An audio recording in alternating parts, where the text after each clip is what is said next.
Na, tai pakalbam apie tokias dažniausiai tėvų daromas klaidas, tikrai ne tam, kad jūs pakritikuot arba pasijuokt, o tam, kad pasidalinti veikiančiais receptais, kaip spręsti tos dalykus.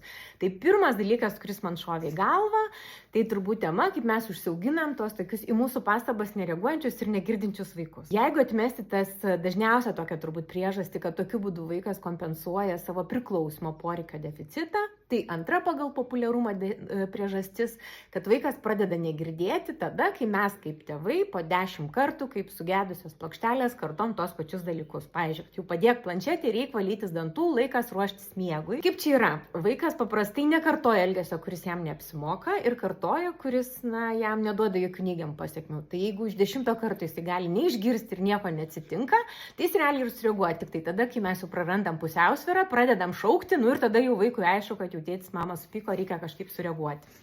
Tai kas atsitinka tame? Mes prarandam, savo autoritetą ir savo balso svorį. Kaip tą spręsti, nes turbūt nei vienas nenorim nei šaukti, nei būti sugedusiam plokštelėm, tai įsiveskit 3 žingsnių taisyklę. Labai paprasta, bet tiesiog reikia nuosekliai tą taikyti, kaip ir viską tėvystėje reikia daryti labai nuosekliai. Tai jos esmė tokia: 2 įspėjimai, 3 veiksmas. Tai reiškia, kad pirmą kartą jūs kažko paprašote arba primenate taisyklę susitarimą, antrą kartą dar kartą paprašote, primenate dar kartą tą taisyklę susitarimą ir jau pasakote, kas bus, jei vaikas pasirinks toliau elgtis netinkamai. Ir trečią kartą jūsų apgailestavimu, galite sakyti, man labai gaila, kad šiaip toks protingas vaikas dabar taip kvailai pasirinko, ar ne, taip netinkamą priėmė sprendimą, bet tuo pačiu noriu pasakyti, kad tu pasirinkai ir tokią pasekmę ir visiškai ramiai tą ir taikyti. Tai vaikui tada bus aišku, kad mama ir tėtis nejuokauja, kad kaip pasako, taip ir padaro.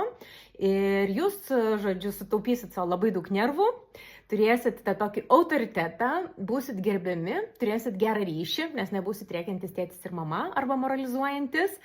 O jeigu nori daugiau sužinoti veikiančių receptų, registruokis į seminarą. Jis vyks birželio 11 dieną online, vakare. Registracijos linką rasi tekste. Lauksiu tavęs. Iki.